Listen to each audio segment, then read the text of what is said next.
नमस्कार दोस्तों, आपके अपने YouTube चैनल पर आपका बहुत बहुत स्वागत है दोस्तों अपनी जो ज्योग्राफी की क्लास चल रही है उसके अंदर पहले वाली जो अपनी क्लास थी तो वो राजस्थान के बारे में थी। तो राजस्थान का जो वो पार्ट था वो खत्म हो गया था और आज हम अगली क्लास के अंदर राजस्थान का जो अपना अगला पार्ट है, अगला टॉपिक है राजस्थान के भौतिक प्रदेश, उनके बारे में आज हम अध्ययन करेंगे दोस्तों। तो दोस्तों स्टार्ट करते हैं। ठीक है, देखिए आप बोर्ड पे दोस्तों राजस्थान के भौतिक प्रदेश, अपना राजस्थान है, इनके कितनी भौतिक प्रदेशों में बांटा है, कब कब बांटा है, किसने बांटा है, वो सब चीज आज हम देखते हैं। तो दोस्तों अपना राजस्थान के भौतिक प्रदेश है, तो सबसे पहले भौतिक प्रदेशों के आधार थे। क्या आधार थे कि किन आधार पर भौतिक प्रदेशों में बांटा गया। अनेक विद्वानों ने, अनेक प्रोफेसर ने बांटने की कोशिश की है, बांटा भी है। और आज हम जो लोकप्रिय है, सर्वमान्य है, उसको आधार मानकर हम पढ़ते भी हैं। तो दोस्तों वो आधार क्या था, तो वो आधार देखते हैं। सबसे पहले किस आधार पर राजस्थान को भौतिक प्रदेशों में बांटा था। सबसे पहले स्थल स्वरूप, स्थल स्वरूप के अंदर बांटा था। तो स्थल स्वरूप क्या थे दोस्तों, ये थे दोस्तों जैसे अपने पर्वत हो गए,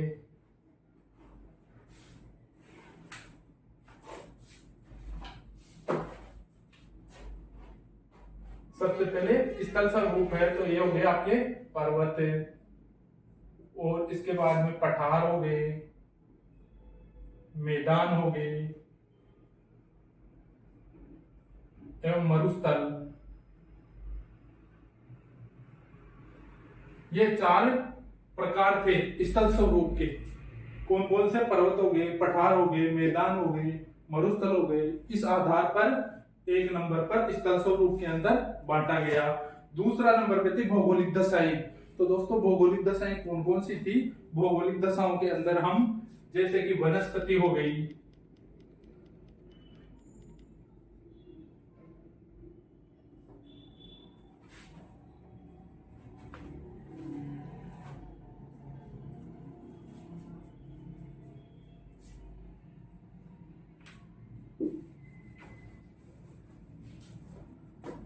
दोस्तों देखते हैं वनस्पति हो गई, ये चलने में थोड़ी सी दिक्कत आ रही है मार्कर की। वनस्पति हो गई, वनस्पति के बाद में जैसे अपने भौगोलिक दशाओं के अंदर मृदा हो गई,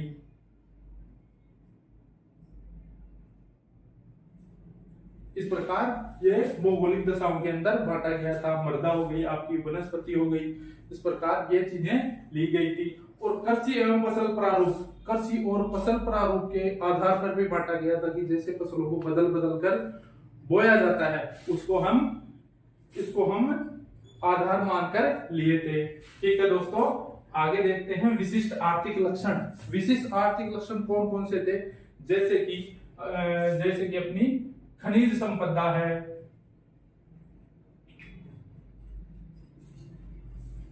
खनिज संपदा थी, औद्योगिक क्षेत्र थे,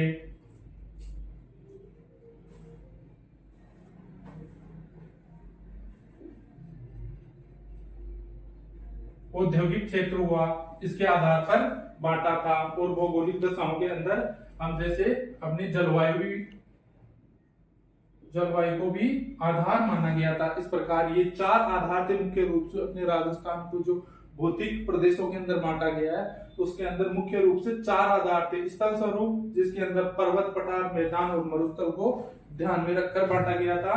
नंबर 2 पे भौगोलिक दशाएं जैसे वनस्पति, मृदा हो गई, जलवायु हो गई, इन चार चीजों को आधार मानकर बांटा गया था। कृषि एवं फसल प्रारूप, जैसे फसलों को बदल बदल कर बोया जाता है उसे प्रारूप कहते हैं, तो इसको भी आधार माना था।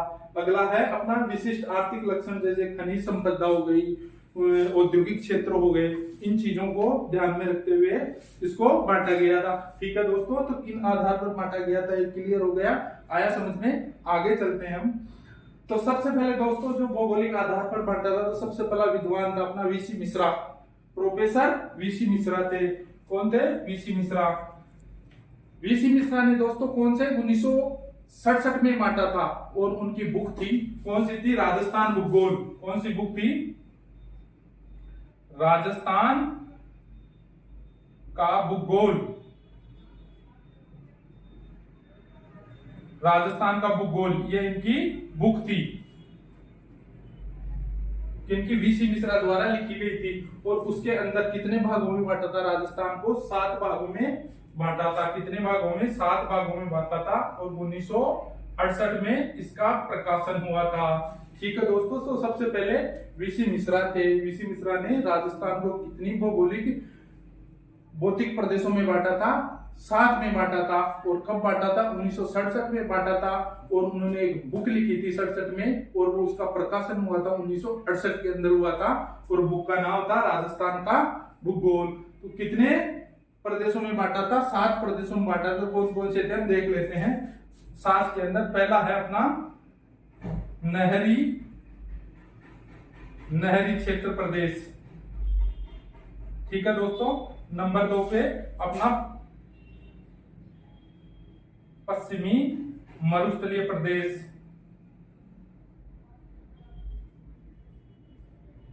पश्चिमी मरुस्थलीय प्रदेश था।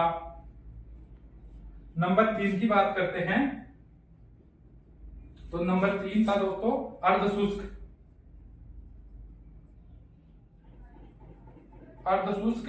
प्रदेश। आगे बात करते हैं दोस्तों नंबर 4 पे, ये हो गया अपना अरावली पर्वतीय प्रदेश। नंबर 4 पे हो गया। नंबर 5 की बात करते हैं दोस्तों, तो नंबर 5 हो गया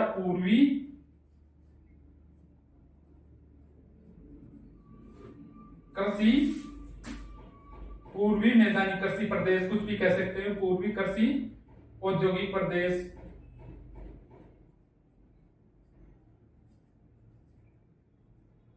औद्योगिक प्रदेश। और नंबर 6 है अपना, 6 नंबर पे है अपना, इसको यूं नीचे लिख देता हूं मैं आपके। नंबर 6 था दक्षिण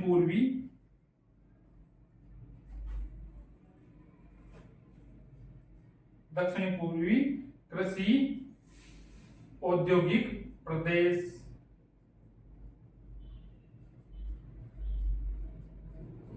इस प्रकार ये 6 हुए। और 7वें नंबर पे था चंबल बीहड़ प्रदेश। तो दोस्तों इस प्रकार वीसी मिश्रा ने 7 भागों में बांटा था। कौन से?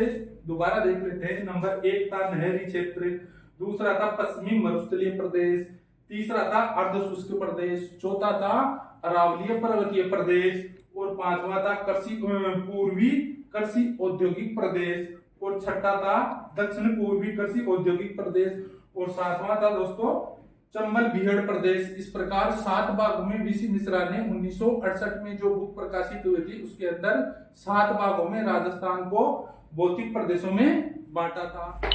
इसके बाद में देखते हैं दोस्तों डॉक्टर रामलोचन सिंह। ठीक है, रामलोचन सिंह थे, तो उन्होंने 1971 में राजस्थान को भौतिक प्रदेशों में बांटा था। तो देखते हैं कौन से थे। 1971 में बांटा था दोस्तों, ये 1971 में बांटा था। कब बांटा था? राजस्थान का प्रादेशिकरण हो रहा था। कब बांटा था? ये प्रादेशिकरण के समय राजस्थान के डॉक्टर रामलोचन सिंह ने 3 भागों में, मुख्य रूप से 3 भागों में बांटा था। वो कौन से 3 भाग थे दोस्तों, हम देख लेते हैं। नंबर 1 अपना वृहद प्रदेश। नंबर 1 वृहद प्रदेश आ गया। नंबर 2 पे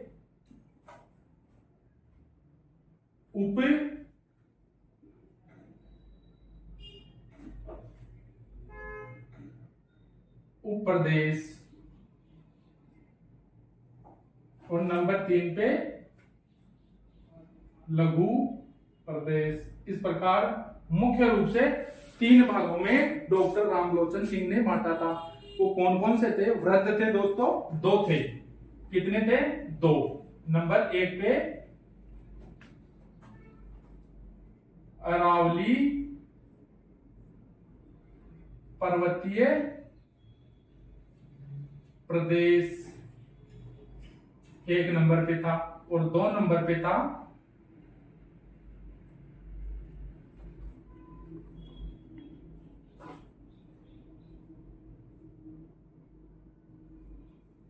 दक्षिण पूर्वी पठारी प्रदेश।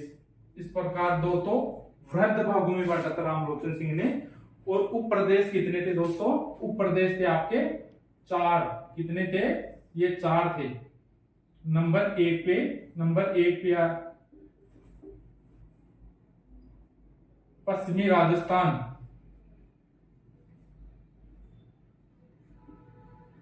पश्चिमी राजस्थान था। नंबर 2 पे था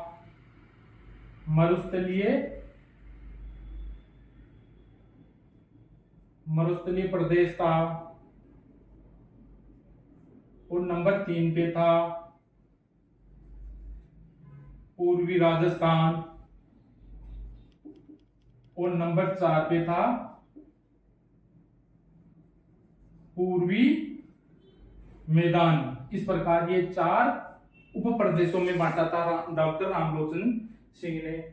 और दोस्तों लघु प्रदेश थे, तो लघु प्रदेशों को उनने 12 भागों में बांटा था। छोटे छोटे टुकड़ों के अंदर 12 भागों में बांटा था। तो ये डॉक्टर रामलोचन सिंह ने बांटा था। मुख्य रूप से 3 भागों में बांटा था, 1, 2 और 3। पहला था वृहद, दूसरा था उप, तीसरा था लघु। वृहद 2 भागों में बांटा था जो अरावली पर्वतीय प्रदेश थे, और दूसरा था अपना दक्षिण पूर्वी पठारी प्रदेश। इस प्रकार उप प्रदेश 4 थे, पश्चिमी राजस्थान, मरुस्थलीय प्रदेश और आपका पूर्वी राजस्थान और पूर्वी मैदान। इस प्रकार 4 उप प्रदेशों में बांटा था। और लघु कितने थे दोस्तों? छोटे छोटे 12 भाग थे। 12 प्रदेशों में डॉक्टर रामलोचन सिंह ने कब बांटा था? प्रादेशिकरण के समय 1971 में बांटा था दोस्तों। उसके बाद में देखते हैं दोस्तों जो सर्वमान्य से सबको मान्य भी है और पढ़ते भी हम, कौन थे वो? सबसे लोकप्रिय डॉक्टर हरिमोहन सक्सेना। डॉक्टर हरिमोहन सक्सेना ने दोस्तों 1994 में एक बुक प्रकाशित की थी। कौन सी थी? बुक प्रकाशित की थी डॉक्टर हरिमोहन सक्सेना ने। बुक कौन सी थी? प्रादेशिक भूगोल।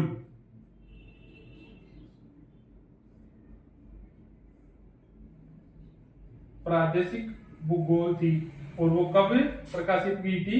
1994 में। कब हुई थी दोस्तों? 1994 में प्रकाशित हुई थी डॉक्टर हरिमोहन सक्सेना के द्वारा। उसके अंदर राजस्थान को मुख्य रूप से 4 भागों में बांटा गया था। वो कौन से भाग थे दोस्तों? और आधार क्या था? डॉक्टर हरिमोहन सक्सेना का उच्चावच। क्या था? आधार था दोस्तों, क्या था? उच्चावच। उच्चावच क्या होता है थोड़ा सा हम आगे और देख लेंगे, समझने की कोशिश करेंगे। तो उच्चावच के आधार पर डॉक्टर हरिमोहन सक्सेना ने 4 भागों में बांटा था दोस्तों। 4 भाग कौन कौन से हैं? तो हम वो 4 भाग देखते हैं, ठीक है। नंबर 1 पर हरिमोहन सक्सेना बांटा था कि ये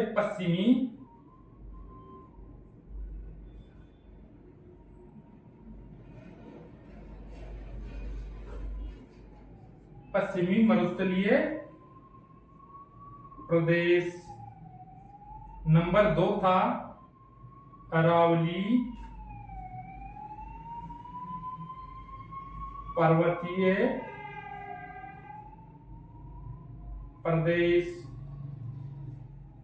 और नंबर 3 पे था दोस्तों पूर्वी मैदानी प्रदेश। और 4 नंबर पे था दक्षिण पूर्वी पठारी प्रदेश।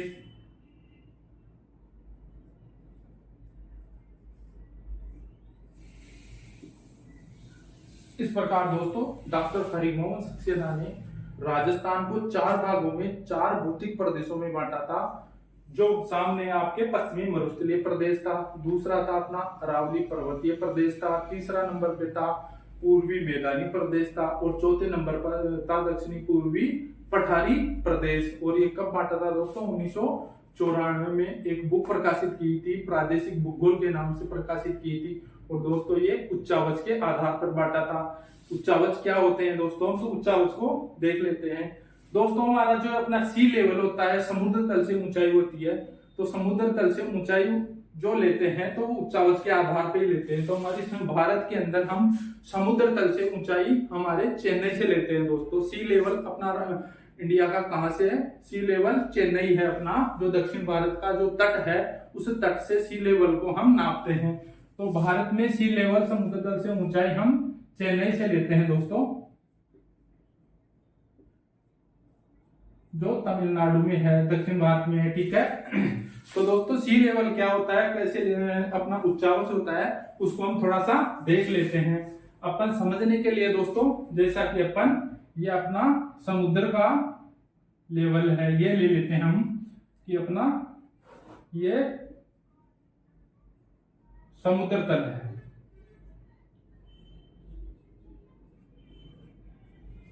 सी लेवल अपना, ठीक है, ये अपना सी लेवल है। उसके ऊपर दोस्तों हम 300 मीटर तक, जैसे ये अपना 300 मीटर हो गया, ठीक है, 300 मीटर तक, तो 300 मीटर तक इस समुद्र तल से 300 मीटर तक जो अपना भूभाग है, हम इसको किस नाम से जानेंगे, इसको हम मैदान कहेंगे। किस नाम से, मैदान, ठीक है, इसको मैदान कहेंगे, ठीक है। इसके बाद में दोस्तों 300 मीटर से आगे बात करते हैं, हम 600 मीटर तक की बात कर लेते हैं। तो ये 600 मीटर तक, 600 मीटर तक का क्षेत्र क्या होगा,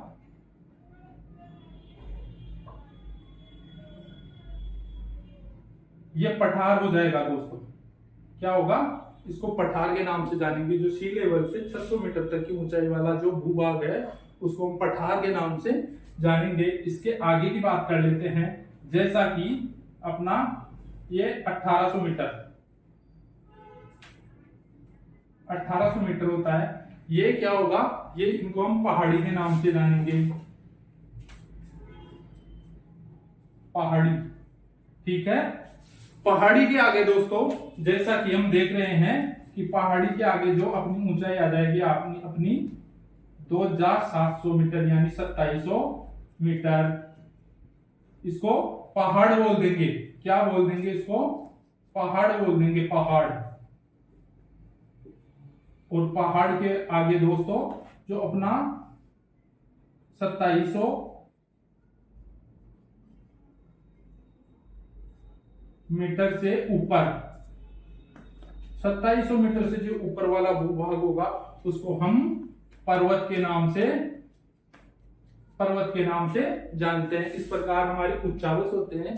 तो उच्चावच की ये गणित होती है कि 300 मीटर का से ऊपर वाला भूभाग हम मैदान के नाम से जानते हैं, 600 मीटर तक के भूभाग को हम पठार के नाम से जानते हैं, और 2800 मीटर इसकी ऊंचाई होगी वो पहाड़ी होगी, और 2700 मीटर हो जाएगा वो पहाड़ हो जाएगा। और 2700 मीटर से भी अगर ऊंचा पर्वत है, ऊपर पहाड़ बना हुआ है, तो उसको हम पर्वत के नाम से जानेंगे। ये सी लेवल है, सी लेवल से इस प्रकार हम उच्चावच को नापते हैं, ठीक है दोस्तों। तो ये छोटी सी बेसिक जानकारी थी राजस्थान के भौतिक प्रदेशों से पहले की। हम अगली क्लास में दोस्तों हमारे जो भौतिक प्रदेश है, तो अपने 4 जो सर्वमान्य है डॉक्टर हरिमोहन सक्सेना के द्वारा जो 4 भाग है, इनके अंदर जो भी अपने को सही रहेगा उसके अकॉर्डिंग हम एक भाग लेके अगली क्लास में अध्ययन करेंगे, ठीक है दोस्तों। आज के लिए इतना ही, थैंक यू।